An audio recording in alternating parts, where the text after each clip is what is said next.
Homs to trzecie co do wielkości miasto w Syrii. Było jednym z głównych ośrodków powstań opozycjonistów w tym kraju przeciwko rządowi Bashara al-Assada. Konsekwencją tych powstań było ponad 600 dni oblężenia miasta przez siły rządowe. Doszło do ogromnego rozlewu krwi i potężnych zniszczeń.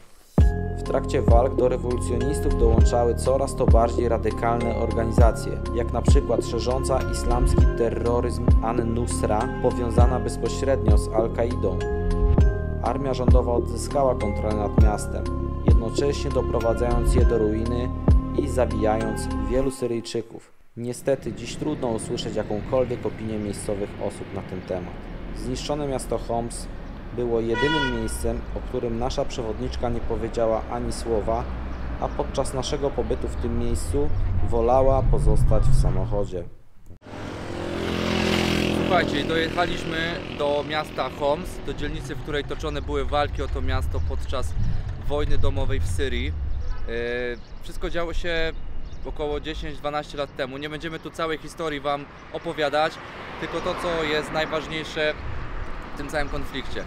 Wojna zaczęła się w 2011 roku, gdy w państwach arabskich była tak zwana arabska wiosna i również tutaj w Syrii ludzie zaczęli demonstrować na fali tych protestów przeciwko autorytarnym rządom prezydenta Assada, czyli tego samego prezydenta, który do dzisiaj tutaj w Syrii rządzi. Następnie część żołnierzy dezerterowała, stawała w opozycji.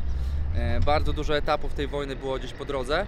No i w końcu tak naprawdę po tym, jak prezydent Assad domniemanie użył środków chemicznych do zwalczania protestujących, ten konflikt przerodził się w konflikt i wyznaniowy, i zostały tutaj też wojska zagraniczne wciągnięte w tą wojnę. To, jakie tutaj były strony konfliktu, to jest mega ciekawe, bo na przykład po stronie rebeliantów stanęły Stany Zjednoczone, ogólnie pojęty Zachód, i też po tej stronie konfliktu walczyło ISIS, czyli Państwo Islamskie, i Al-Kaida.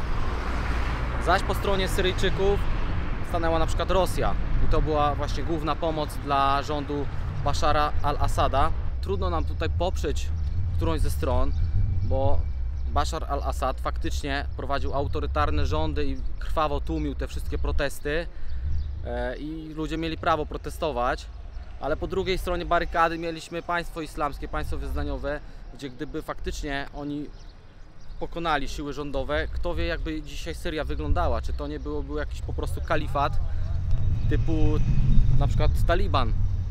Także rozmawialiśmy nawet z naszym przyjacielem z Syrii i on powiedział, że tak naprawdę ten prezydent, który jest teraz, to jest jakaś ostoja normalności i ratunek przed po prostu islamskimi fundamentalistami. Także krytykujemy, ale też druga strona nie jest żadną alternatywą. Z racji tego, że właśnie tutaj w tym mieście, w Homs, te protesty się rozpoczęły, od razu prezydent chciał ostro je stłumić, żeby jak najszybciej pozbyć się problemu. Wjechały tutaj wozy opancerzone, wjechało wojsko i tak jak widzicie, co po sobie te działania pozostawiły. Cała dzielnica kompletnie zrujnowana. Nie wiadomo, czy kiedykolwiek zostanie to odbudowane. Na ten moment konflikt jest tak naprawdę zawieszony, zażegnany tylko w niektórych miejscach. Północno-wschodnia część Syrii cały czas kontrolowana jest przez Kurdów, przez państwo islamskie, przez Turków. Także wiele frakcji tutaj ma swoje wpływy.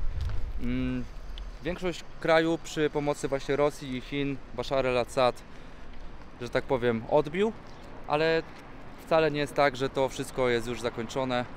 Cały czas temat jest niezamknięty i zobaczymy, jak się to wszystko skończy.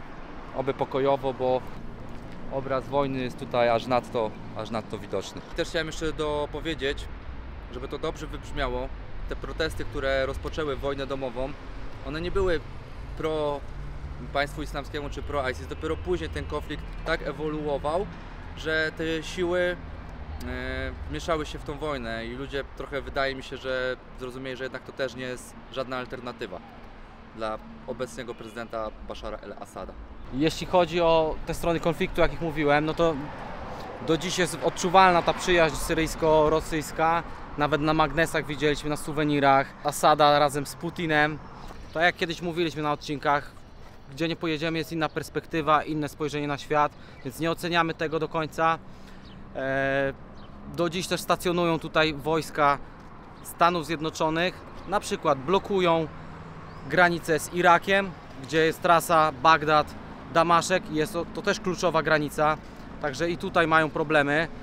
Nawet jest problem dzisiaj z paliwem, ponieważ Syria musi sprowadzać paliwo z Libanu, z tego względu, że Kurdowie kontrolują północno-wschodnią Syrię, tak jak powiedział Mateusz, a tam są właśnie złoża i nie mogą mieć taniego paliwa. I jeszcze dwa zdania co do prezydenta Bashara al-Assada. On jest kontynuacją rządów swojego ojca i w sumie swojego brata, po którym musiał odziedziczyć schedę. Sam jakby nigdy nie był szykowany na stanowisko prezydenta, pracował jako dentysta w Londynie, ale jego brat zmarł i po prostu ojciec powołał go na urzędującego prezydenta. Reprezentuje on partię Baas, która już od wielu lat w Syrii jest u władzy. Tak jak mówiliśmy, ich rządy są dosyć mocne, bardzo takie dyktatorskie, bym powiedział, ale nie ma w tym momencie tutaj żadnej alternatywy praktycznie w Syrii, więc jest jak jest i nie zanosi się na żadne zmiany. Skala zniszczeń jest niesamowita. Zobaczcie sobie tą ulicę, cała w gruzach, cała zniszczona. I tak jak przed chwilą z Konradem rozmawialiśmy, nasza przewodniczka nawet nie wychodzi z samochodu, żeby nie poruszać kompletnie tematu tego, co się tutaj wydarzyło. Na sekundę wyszła, bo ją poprosiliśmy o zdjęcie, żeby zrobiła nam we dwójkę, to powiedziała, że no, część tych budynków zawaliła się w wyniku trzęsienia ziemi. No nie wiem, czy to wygląda jak trzęsienie ziemi. Chyba nie bardzo. A tematy polityczne są tutaj mocno unikane. Gdy jesteśmy w kościele, to słyszymy o najróżniejszych różnościach, legendy wszelakie, a to, co się wydarzyło 10 lat temu, jest przemilczane. Także sami tutaj musieliśmy doedukować się w tym temacie. Jak jest blacha, jest trzęsienie ziemi, to takie dziury się robią, według naszej przewodniczki. Zobaczcie, za mną ekipa siedzi. To jest znamienne, jak ludzie chcą żyć nawet w takiej ciężkiej sytuacji, w takim gruzowisku, jakiś zakład wulkanizacyjny czy coś w tym stylu. Także interesy w ruinach po prostu odżywają. Jeszcze mam taką jedną ciekawostkę, którą zauważyłem. Nie wiem, czy to jest kwestia tego, że poruszamy się tylko w obrębie tej jednej dzielnicy, ale tutaj tak nie widać obrazów al-Assada, jak w Damaszku. Tam faktycznie na każdym kroku, w każdym sklepie, u każdego barbera wisiał wóz, a tutaj na ulicach, gdzie go nie widać. Być może dalej mają mu za złe to, co się wydarzyło podczas wojny w tym właśnie mieście.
Przydrożnej budzie na tankowaniu. Tutaj widzę, że stacje benzynowe raczej przy autostradzie nie występują, więc są takie stragany. Pokaż te butle z benzyną. Po prostu baniaczki i nalewają ci tutaj. O, nasz właśnie kierowca tankuje teraz paliwko, nie? Nie wiem, czy to jest czarny rynek, czy tak po prostu to działa. Kopę? Okej. 2. Młody chłopak, on ma może 7 lat. Pomaga tutaj tacie, robi nam kawkę. Chyba nie chodzi do szkoły za bardzo, bo jest 11. Wydaje nam się, że ta złota to jest flaga Hezbollahu. No i portret prezydenta Bashara. I cała tutaj koalicja rządowa, bo i Iran, i Hezbollah, i prezydent są po jednej stronie. I tutaj też mamy zdjęcia pewnie jakiegoś rządzącego Iranem gościa i Bashara al-Assada.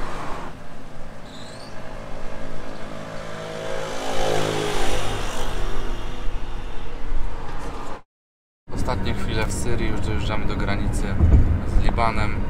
Mam nadzieję, że jak najszybciej, jak najsprawniej uda się ją pokonać. Myślę, że już kolejne materiały będą z Libanu. Tymczasem tak kończymy naszą syryjską przygodę. Było mega, ale mogło być jeszcze lepiej. Nie do końca zrozumieliśmy się z naszą przewodniczką. Właściwie to mieliśmy mieć przewodnika, który nie dojechał.